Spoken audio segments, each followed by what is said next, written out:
Hey guys, welcome to my channel. Today I will be reading from a Reddit, so let's jump into it. For nearly 9 years, I lived in and paid for a home under the agreement that once it was paid off, my mother would transfer the title to me. The home was in her name, but I covered the mortgage, lot rent, and all expenses. I also put my own money into renovations and repairs like new flooring, light fixtures, refinishing cabinets, replacing appliances, and fixing the oven. My mom originally bought the home in 2015 when she was planning to leave her husband. When she changed her mind about the divorce, she offered it to me, saying it was a great way to invest my money into something for my future. I agreed and moved in. I thought I was working toward owning a home. In 2022, my roof started leaking. I called my mom for advice, but she didn't know anyone who could do small repairs.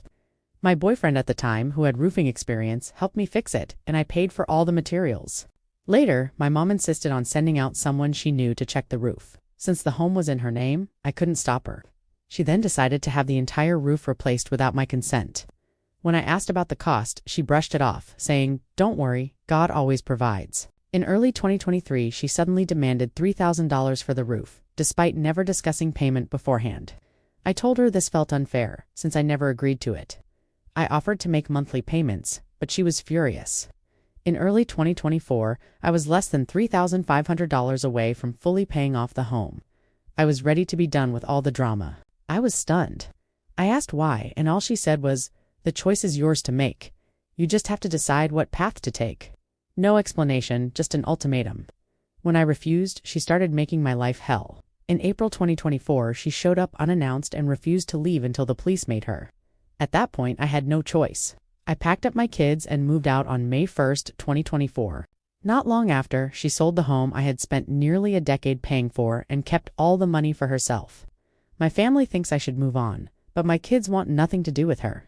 They were old enough to understand what happened and felt just as betrayed as I did. To make things worse, she has been showing up uninvited to my kids' events and causing scenes. I am now looking into legal options to keep her away, as I don't want her forcing her way back into their lives. My family says I should just move on because it is not worth losing family over, but I cannot just forget about all the money I put into that home. It has been almost a year, and I am now seeking legal advice, because I refuse to let her get away with it. I feel like I owe her nothing at this point, but my family keeps guilt-tripping me, saying I am being too harsh. So do you think OP is the asshole for refusing to let his kids see their grandmother? Let me know your thoughts.